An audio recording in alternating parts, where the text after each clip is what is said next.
अगर आपको भी 2027 में एग्जाम देना है तो आपको बायोलॉजी के कुछ ऐसे इंपोर्टेंट चैप्टर बताएंगे ना जिससे हर साल दीर्घ वित्तीय प्रश्न बिहार बोर्ड पूछते ही पूछते हैं। ठीक है, ये मैं लगभग पिछले 5 साल का, भैया 5 साल का एनालिसिस बता रहे हैं। हाँ जी मेरे भाई, 5 साल का एनालिसिस बता रहा हूं जिससे पिछले 5 साल से देखा गया हुआ है कि इस सभी चैप्टर से हर साल जो है आपको कुछ ना कुछ आपको जो है वो क्वेश्चन दीर्घ उत्तरीय देखने को मिलेंगे ही मिलेंगे। तो ध्यान से देखिएगा, जिसमें सबसे पहला नंबर चैप्टर आता है ह्यूमन रिप्रोडक्शन, जिसको मानव जनन कहा जाता है।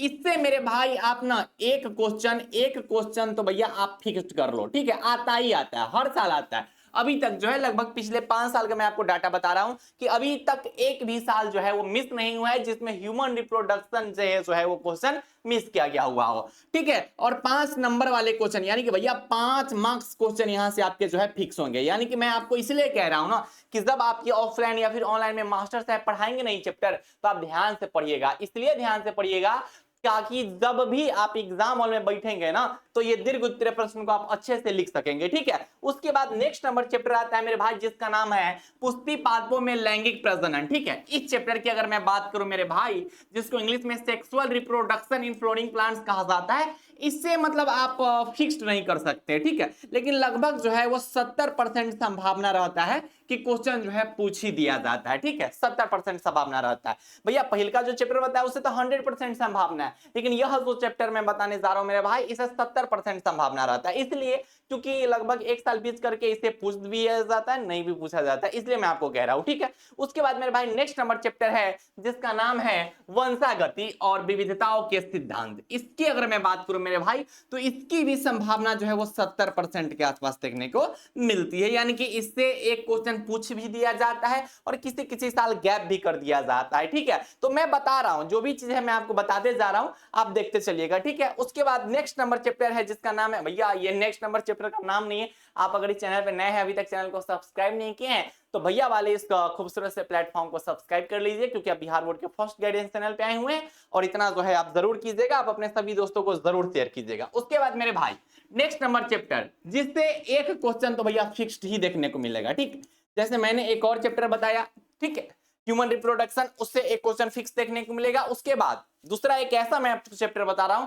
इससे भी हर साल एक क्वेश्चन फिक्स ही पूछा जाता है जिसका नाम है वंशागति का आणविक आधार। ठीक, इससे हर साल पूछा ही जाता है। ठीक, यानी कि कुछ भी हो जाए, लेकिन बायोलॉजी की अगर मैं बात करूं तो बायोलॉजी में बिहार बोर्ड क्लास 12 में एक क्वेश्चन आपको जो है वो ह्यूमन रिप्रोडक्शन से और एक क्वेश्चन जो है आपको वंशागति के आणविक आधार से जो है पूछा ही जाएगा, न पूछने का सवाल नहीं है। तो इस दो चैप्टर को तो पहले फिक्स कर लीजिए। ठीक है, और इससे 2 क्वेश्चन तक पूछा गया हुआ है। लिखना तो आपको क्या क्वेश्चन रहता है, दीर्घ उत्तरीय प्रश्न 6 गो पूछता है, लिखना में 3 गो रहता है। तो हम 2 गो चैप्टर आपको बता दिए ना अभी यही नहीं, अभी और सुनिए। ठीक है, 2 चैप्टर बता दिए जो से अभी आपको जो है यहां पर वंशागति का आणविक आधार और ह्यूमन रिप्रोडक्शन 2 को आपको पता चल गया। उसके मेरे बाद नेक्स्ट नंबर चैप्टर जिसका नाम है मानव स्वास्थ्य एवं रोग। अब बताइए, मैं आपको 3 ऐसे चैप्टर बता रहा हूं जिससे दीर्घ उत्तरीय प्रश्न पूछा ही जाएगा, न पूछने का सवाल ही नहीं है। मैं आपको 3 ऐसे चैप्टर बता दिया जिससे हर हाल में बिहार बोर्ड जो है दीर्घ उत्तरीय प्रश्न पूछेंगे ही पूछेंगे,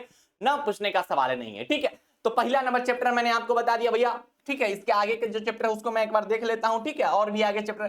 ठीक है, तो ये जो है यहां से भी जो है फिक्स्ड देखने को मिलता है। फिक्स्ड मतलब भैया एकदम लिख लो 100% फिक्स्ड। ठीक है, यानी कि जो 6 गो क्वेश्चन रहेगा उस 6 गो क्वेश्चन में एक ह्यूमन रिप्रोडक्शन से देखने को मिलेगा, उसके बाद वंशागति के आणविक आधार से देखने को मिलेगा, उसके बाद मानव स्वास्थ्य एवं रोग से देखने को मिलेगा। ये आप फिक्स्ड करके चलिएगा। ठीक है, 3 गो चैप्टर हो गए मेरे भाई। उसके बाद जैविक प्रौद्योगिकी के सिद्धांत के बारे में अगर देखा जाए तो इससे भी एक क्वेश्चन पूछा भी जा सकता है और नहीं भी पूछा जा सकता है। ठीक है, यानी कि ये भी 70% संभावना वाला में है। ठीक है, लेकिन हाँ, ये जितने भी मैं आपको चैप्टर बता रहा हूं ना, इन सभी चैप्टर से 5 नंबर के क्वेश्चन बनते हैं। इन सभी चैप्टर से 5 नंबर के क्वेश्चन बनते हैं। हाँ, लेकिन फिक्स्ड क्या क्या है वो मैंने अभी तक 3 चैप्टर बताया। ठीक है, लास्ट एक और हम आपको चैप्टर बता देते हैं जिससे आप 100% फिक्स्ड मान के चल सकते हैं कि भैया इससे भी क्वेश्चन जो है हर साल पूछने को मिलता ही है। ठीक है, और ये एनालिसिस मैं किसके बेसिस पे बताया वो पता है, क्वेश्चन बैंक के बेसिस पे। ठीक है, प्रीवियस ईयर का जो क्वेश्चन बैंक है, प्रीवियस ईयर के जो क्वेश्चन पेपर है उसके एनालिसिस के बेसिस पे मैं आपको यह डाटा जो है आपके सामने प्रस्तुत कर पा रहा हूं। ठीक, तो उसके बाद जो है इकोसिस्टम की अगर मैं बात करूं तो इकोसिस्टम से जो है मेरे भाई ये भी जो है 100% जो है वो फिक्स्ड क्वेश्चन देखने को मिलते हैं। अब मेरे भाई ठीक है, सभी चैप्टर एक बार हम आपको बता देते हैं। सबसे पहला नंबर जो चैप्टर था जिसमें ह्यूमन रिप्रोडक्शन के बारे में मैंने बताया था, ठीक है, मानव प्रजनन, ठीक है। तो मानव प्रजनन जो है मेरे भाई वो अच्छे से देख लीजिएगा, ठीक है। उसके बाद मेरे भाई क्या है, मानव प्रजनन के बाद वंशागति के आणविक आधार, ठीक है, वंशागति के, ठीक है, वंशागति का आणविक जो आधार था उसको आप देख लीजिएगा। उसके बाद जो है मेरे भाई एक तो यहाँ पर इकोसिस्टम आ गया, उसको देख लीजिएगा, ठीक है। उसके बाद एक और जो चैप्टर था मेरे भाई जो कि 100% फिक्स्ड था, जिसका नाम था मानव स्वास्थ्य एवं रोग, ठीक है, मानव स्वास्थ्य एवं रोग, ठीक है। इसको भी आप जो है अच्छे से देख लीजिएगा, ठीक है।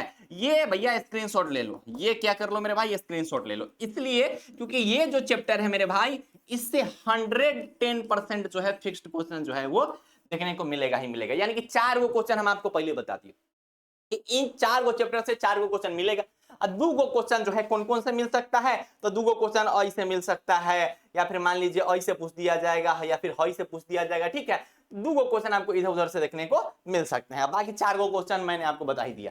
तो ये रहे बायोलॉजी के most important long term questions वाले चैप्टर, जिसको हर हाल में आपको कंप्लीट करना चाहिए। और इसकी तैयारी आप जो है बेहतरीन कीजिएगा और नोट्स वगैरह जो है अच्छे से रिवाइज करते रहिएगा, ठीक है। वीडियो आपको अच्छा लगा ही होगा तो वीडियो को आप अपने सभी दोस्तों तक जरूर शेयर कीजिएगा, और इस चैनल पे आप अपने सभी दोस्तों को इनवाइट कीजिए, सब लोग आएंगे और भैया वाले इस खूबसूरत प्लेटफॉर्म का लाभ उठाएंगे। तो पढ़ाई करते रहिए, बाय बाय, टेक केयर, जय Hind and love you all.